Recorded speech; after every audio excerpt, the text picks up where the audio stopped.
The stage lights of the 20th century did not merely illuminate, they scorched.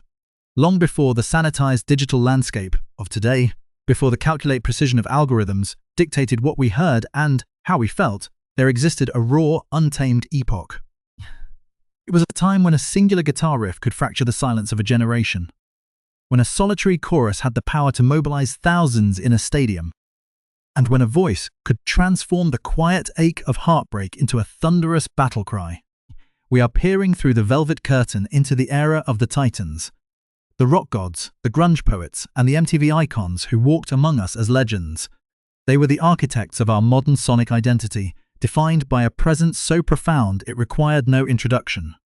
Their signatures were etched into the vinyl of history, recognizable in the fraction of a second it took for a pick to strike a string. Some of these souls remain road warriors, tethered to the stage as if to their own heartbeats, while others have retreated into the shadows, living lives of quiet contemplation. Yet their music continues to haunt the airwaves like an unquiet spirit. There is a particular atmosphere to this history, one of glitter, grit, and the relentless machinery of fame. Consider the duality of a man like Rick Springfield, who wove the polished charm of a television heartthrob with the visceral fire of radio rock, forever immortalized by the longing of a girl named Jessie. He represents the restless energy of the industry, an eternal road warrior who even now at 76 refuses to let the stage grow cold. Or look toward the arena royalty such as Joe Elliott, whose soaring vocals turned the grit of Sheffield into a global stadium anthem, defying the odds to craft diamond-selling legacies. There is a hidden weight to this brilliance, a tension between the mask worn for the public and the reality experienced in the lonely hours between soundchecks. We see the neon chaos of the Sunset Strip through the eyes of legends like Vince Neil, whose voice was the siren song of a generation draped in leather and hairspray. A man whose career became a testament to the endurance of the glam era. The grandeur was real, but the cracks in the foundation were often painted over with gold. As we embark on this journey, we invite you to lean in closer. Beneath the flashbulbs and the roar of the crowd, there were secrets held behind closed doors. Stories of profound vulnerability that rarely reached the tabloids. Think of the late George Michael, who could command a stadium with a whisper. His soul, a complex tapestry of public adoration and private, quiet generosity. Or the theatrics of the stage, where men like David Lee Roth turned the sheer impossibility of rock and roll into a high-wire circus act, balancing on the edge of genius and insanity. As we peel back these layers, we find that the legends we worshipped were human, burdened by the expectations of an entire culture. They were performers, yes, but they were also the subjects of an industry that demanded everything, often taking more than it gave. Tonight, we begin to trace the lines of their lives, from the first spark of ambition to the long, lingering shadows of the aftermath. The ascent to stardom was rarely a straight line. It was a fever dream fueled by ambition, adrenaline, and the intoxicating promise of the spotlight. For the icons of old Hollywood's musical equivalent, the rock world, the path was often paved with broken glass and sheer tenacity. Consider the early days of those who would become household names.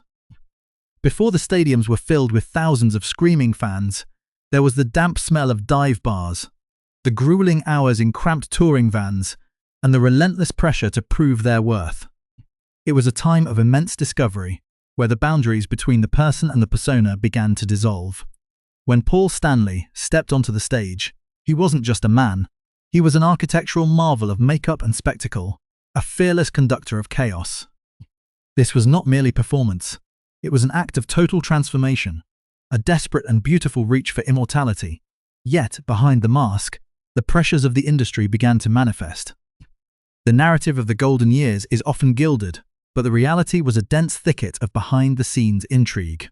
Studio executives, desperate to bottle the lightning of raw talent, would often squeeze their artists until the creative marrow was dry. The story of Pearl Jam and the weathered, deep roar of Eddie Vedder captures this struggle, the shift from the intimacy of a basement jam to the crushing weight of global expectation. He took the pain of his own experience and turned it into a collective conscience, a feat that required an immense toll on his spirit. Similarly, the Red Hot Chili Peppers, led by the restless, kinetic energy of Anthony Kiedis, turned the streets of Los Angeles into a living, breathing musical tapestry. Their success was not accidental. It was a product of a frantic, almost obsessive need to groove through the shadows, to find light in the darkest corners of their own history. There were moments of genuine, sparkling brilliance that still resonate with a profound emotional weight. Look at the cinematic atmosphere conjured by David Gilmour, whose guitar work with Pink Floyd wasn't just music. It was a sensory experience, a slow burn of atmosphere that made stadiums feel like cathedrals. This was art as an architectural wonder. Contrast that with the sharp, synth-laden romanticism of Dave Gahan, who brought a dangerous, magnetic elegance to Depeche Mode. He turned the isolation of the modern city into a stage, proving that rock didn't always need an amplifier to scream. Sometimes, it just needed the right heartbeat of a sequencer. But the tension always remained. The industry demanded a perfect facade, and for those who lived in the glare of the flashbulbs, the pressure to maintain that image was a constant, gnawing presence. Think of the late Chris Cornell, whose voice was a skyscraper of vocal precision. Silky, ferocious, and devastatingly accurate. He possessed the rare ability to make heartbreak sound like a triumph, a skill that required him to constantly revisit his own emotional depths. He was a songwriter of immense power, yet the industry often categorized him simply as a voice, ignoring the intellectual labor he poured into every lyric. This is where the hidden drama lived, in the dissonance between who the world believed these icons to be and the quiet, complex people who lived behind the scenes. Bret Michaels, for instance, perfectly straddled the line between hard rock rebel and the carefully curated image of a pop star. He understood, perhaps better than anyone, that the music was only one piece of the puzzle. By pivoting into the emerging world of reality television, he turned the fading embers of 80s nostalgia into a mainstream entertainment juggernaut, proving that in the world of rock, survival often required a chameleon-like adaptability. We must also acknowledge the architects of the sound. Those like John Paul Jones of Led Zeppelin, whose quiet sophistication provided the essential framework for the chaos of his bandmates. He was the secret ingredient, the understated hand that balanced the thunderous spectacle with technical, melodic precision. His influence is a testament to the fact that the most enduring legacies are often built in the quietest moments of creation, away from the screaming fans and the neon lights. The glamour was indeed dazzling, but it was rarely free. Every hit song, every chart-topping album, was paid for in hours of missed birthdays, long-distance relationships, and the grinding loneliness of life on the road. The stars were not just icons, they were soldiers in a war of attrition against obscurity. As we move deeper into this story, we begin to see that the tragedy of their lives was not always found in the public scandals, but in the slow, persistent erosion of their personal selves under the weight of the roles they were cast in to play. The stage was their home, but it was also a gilded cage that kept them from the very normalcy they often craved. It is in this light that we must view their greatest triumphs as hard-won victories over an industry that would have just as soon forgotten them the moment the records stopped selling. The facade of the rock god is a carefully constructed monument designed to withstand the scrutiny of millions, yet history proves that no stone is immune to weathering. Behind the closed doors of recording studios, in the darkened corridors of tour buses, and within the velvet-lined private chambers of Hollywood estates, the true dramas unfolded. This is where the polished veneer of the superstar met the jagged reality of human frailty. It was here that the turning points occurred, those pivotal moments of scandal, tragedy, or sudden, irreversible change that the public only sensed as a shift in the wind. The industry, ever protective of its investments, mastered the art of silence. When a star faltered, the machinery swung into action, managing narratives with the clinical precision of a surgeon, ensuring that the brand remained unblemished, even as the individual inside it began to fray. Take the case of the late Ozzy Osbourne, the Prince of Darkness, whose persona was a brilliant theatrical concoction of gothic horror and frantic energy. The world saw the stage antics and the larger-than-life character, but the true story was one of incredible endurance. The battle between a man who had become a living myth and the reality of his own mortality. When he eventually succumbed to the toll of decades in the fire, the music world felt the tremors of a foundational pillar collapsing. It wasn't just a loss of a voice. It was the end of an era where rock stars lived like untouchable gods.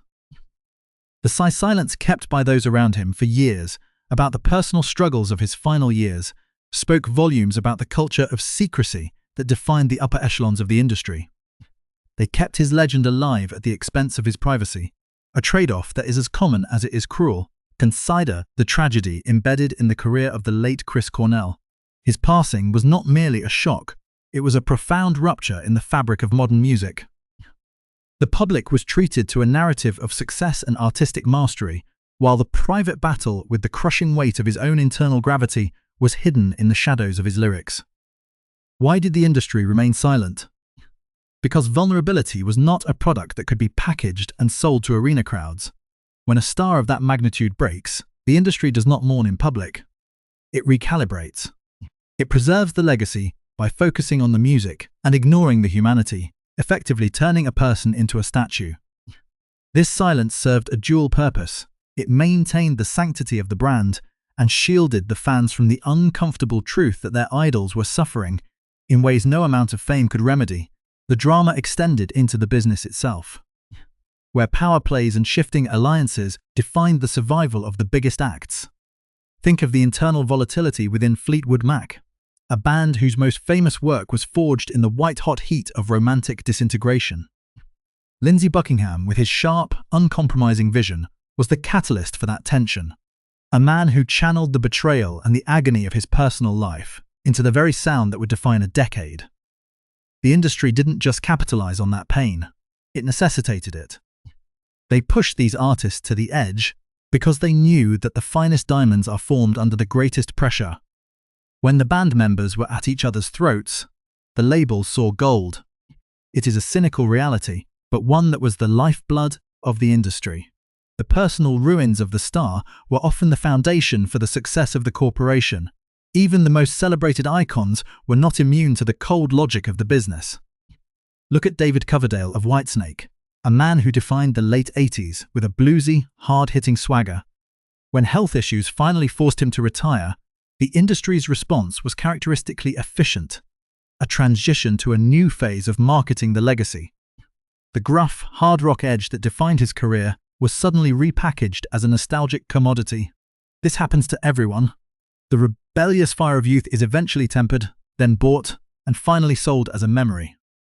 The public is rarely told the full story of the transition. The doctor's orders, the fading stamina, the quiet realization that the arena is no longer a welcoming space. We see only the final public-facing choice, rarely the thousands of smaller, agonizing compromises that led to it. Society, too, played its part in the silence.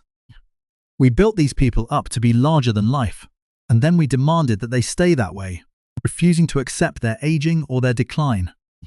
When an artist like Ritchie Blackmore or Ian Anderson attempted to forge their own paths, away from the expectations of the masses, they were often viewed with a strange, critical suspicion. We wanted the riffs, we wanted the flute, we wanted the familiar tropes of the eras we held dear. When the stars refused to conform to our memories of them, we punished them with our indifference. The drama of the rock star's life was not just in their internal struggle, but in the external battle to remain relevant in a world that wanted them to be nothing more than ghosts of their past selves. It was a cycle of exploitation and adoration, a dance between the light of the stage and the darkness of the inevitable sunset, where the only thing guaranteed to survive was the song itself, stripped of the human cost required to bring it into the world. The legacy of these icons is not measured solely in record sales or stadium capacities, but in the indelible mark they left upon the collective consciousness of a culture. As the curtain falls on their most active years, we are left to sift through the fragments of a narrative that is far more complex than the headline suggested. These men were not merely performers, they were the architects of an era that valued rebellion, authenticity, and the pursuit of an ecstatic, transcendent experience. Consider the final years of someone like John Kay of Steppenwolf. Once the face of biker rock rebellion and the raw voice of counterculture, he eventually withdrew from the frantic cycle of fame to dedicate his life to the quiet, vital work of environmental and human rights advocacy. It is a striking evolution, from the defiant snarl of Born to Be Wild to the thoughtful, deliberate stewardship of the Maui Foundation. This shift serves as a poignant reminder that there is life after the spotlight. and that for many, the true measure of their character came only after they relinquished the crown of stardom. Then, there is the enduring mystery of musicians who, having conquered the world, chose to vanish from the public eye. John Deacon of Queen remains the quintessential example of this phenomenon. Having provided the melodic, rhythmic foundation for some of the greatest anthems in rock history, he simply stepped away from the music industry in 1997. He chose the privacy of a life lived out of the glare, effectively becoming a ghost in the machine he helped build. His silence is not a void, it is a statement. It suggests that for some, the celebrity that accompanied their craft was a burden rather than a reward. They gave us their art, they filled our radios and our memories, and then they claimed their right to exist as individuals, free from the crushing weight of public expectation. It is a rare form of integrity, one that stands in stark contrast to the modern obsession with constant, unfiltered connectivity. We must also reflect on the artists who, against the formidable odds of time and physical decline, have chosen to remain in the arena. Peter Frampton is a testament to the stubborn resilience of the human spirit. Facing the diagnosis of inclusion body myositis, he did not retreat into the shadows. Instead, he continued to create, to record, and to perform, turning his art into a dialogue with his own mortality. He reminds us that the passion for music is not dependent on the perfection of the body, but on the enduring quality of the soul. Similarly, Bruce Springsteen, still touring well into his 70s, stands as a monument to the concept of the working-class hero. He represents a commitment to the craft that transcends the fleeting nature of trends. For him, the concert is not just a show, it is a ritual, a marathon of communal storytelling that connects the present moment to the history of the audience. The mark left by these figures is deep, woven into the very fabric of how we define our own lives. When we hear a riff from a Keith Richards guitar, we are hearing more than just a melody. We are hearing the history of a lifestyle that prioritized danger and swagger over security and comfort. When we listen to the progressive, cinematic textures of a keyboard arrangement by Rick Wakeman, we are witnessing the ambition of a generation that believed music could be something greater than the sum of its parts. These men redefined what it meant to be a musician, moving beyond the simple role of the entertainer into the realm of the cultural icon. They were the ones who taught us how to feel, how to rebel, and how to find beauty in the chaos of our own existence. As we look toward the future, it is clear that their influence will not fade. Even those who have passed, the legends, who are now only present in the grooves of our records, remain vibrant. Their music is a living archive, a place where the listener can always return to find the same fire, the same honesty, and the same profound emotional truth. They left behind a blueprint for living that was both beautiful and tragic, a reminder that the pursuit of excellence often requires a sacrifice of the self. They were the ones who stood on the stage so that we could have a soundtrack for our lives. Whether they are still touring, living in quiet reflection, or have long since departed, they remain part of our shared identity. They were the voices that shaped our mornings, the rhythms that carried us through our nights, and the echoes that will continue to resonate for generations to come. The era of the rock god may be evolving, but the stories they created, the secrets they guarded, and the songs they left behind are the bedrock of our modern musical landscape.